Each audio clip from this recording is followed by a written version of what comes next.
The Endangered Species Act, The Savior of the Dying Species, by Samuel Emory and Zain Marshall. The Endangered Species Act, after countless debates from scientists and activists, was signed on December 28, 1973 to help protect and preserve our planet's wide variety of wildlife that has been severely harmed by catastrophic human activities.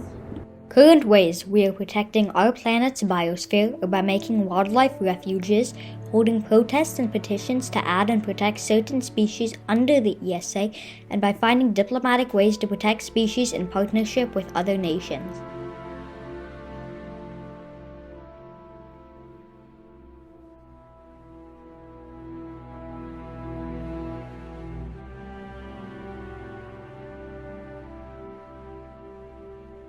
Extinct species are species that no longer live on our planet. Endangered species are species that are at risk of extinction. Threatened species are species that without any change in protection will become endangered in the foreseeable future. For billions of years, life thrived on our planet. The Earth was in a delicate balance where the temperature was tolerable and species thrived. But life isn't always fair. 5 mass extinctions shook life on our planet. They lasted a few years, but then stopped and let life thrive again. They paved the road for new species to evolve and rule.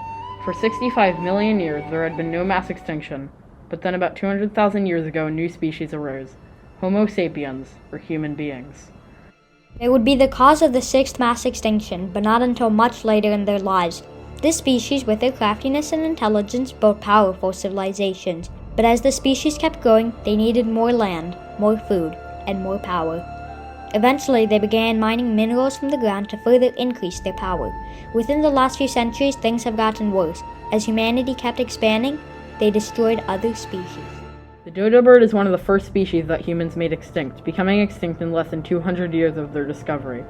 The dodo bird was a flightless bird that lived on Mauritius, an island in the middle of the Indian Ocean. In 1507, Portuguese sailors came to the island and discovered the dodo bird. The dodo bird, having no natural predators, had not evolved any defense mechanisms, nor were they scared of predators when they came, so the sailors easily hunted them for food. Animals that humans brought to the island ate the dodo's eggs and the dodos themselves. The overhunting from humans and animals and the loss of their habitat drove them to extinction in 1681. Many species go extinct in the same way that the dodo bird went extinct, overhunting. Habitat loss, climate change, and invasive species are all also causes of the extinction of species. 15 billion trees are cut down every year. Habitats provide many resources for the species such as shelter, food, water, and more. Without their habitat, species will not have the necessary resources they need to survive, and they will die. In 1760, Homo sapiens did something that would further harm the planet, the Industrial Revolution. The Industrial Revolution allowed for humans to build many new things, like trains and cars, which helped humans further advance. But the more they advanced, the more land they needed for roads and cities. The machines that were invented during this time also had one major side effect. They emitted carbon dioxide. Carbon dioxide is a greenhouse gas, meaning it absorbs energy from the sun and radiates it out as heat. This causes the overall temperature of the planet to rise by significant amounts in short periods of time. In just 2 centuries, the concentration of carbon dioxide in our atmosphere has risen by 48%. Around 3 centuries after the Industrial Revolution, the Arctic Ocean is expected to have near zero ice. By 2100, about 4 centuries after the Industrial Revolution, sea levels will have risen by 1 to 8 feet. The Intergovernmental Panel on Climate Change says, taken as a whole, the range of published evidence indicates that the net damage costs of climate change are likely to be significant and to increase over time. In the early 20th century, the public began to worry about our planet's ecosystem. It had been over a century since humanity began releasing harmful chemicals into our air. Officials began debating whether we should take a course of action to protect our planet. Scientists began working on potential fixes, while protesters took to the street to protect our planet. Studies showed that the planet had warmed by 1 degree Celsius or 1.8 degrees Fahrenheit by this time. In 1966, the Endangered Species Preservation Act was passed by Congress. It provides a way of listing native animal species as endangered. The listed species are given some protection. The Departments of Interior, Agriculture, and Defense are tasked with protecting listed species and preserving their habitats. The act enabled the U.S. Fish and Wildlife Service to conserve land for endangered species. In 1969, the Endangered Species Conservation Act was passed. The Act lists animals threatened with worldwide extinction. The Act also bans the importation and sale of these animals in the United States. Crustaceans and mollusks are also able to be listed and protected by this Act. In 1972, the United States of America signed a treaty with Japan that protects all birds that travel across the Pacific Ocean. It was made in association with Japan's Nature Conservation Bureau of the Ministry of the Environment. On December 28, 1973, President Richard Nixon signed the Endangered Species Act. The act is split into 18 sections, each covering a different part in the protection of endangered species. Section 2 declares that many species are becoming extinct at an alarming rate due to human activities and that these species are important to the United States and its peoples. In this section, the U.S. promises to be a part of an international diplomatic community dedicated to protecting vulnerable species. Section 3 of the Act defines words such as endangered and threatened species and tells us that when referring to states, it is referring to any U.S. territory as well as the 50 states. Section 4 of the Act tells us how species are classified as endangered and threatened, how they are listed, how they are monitored, and how they are protected.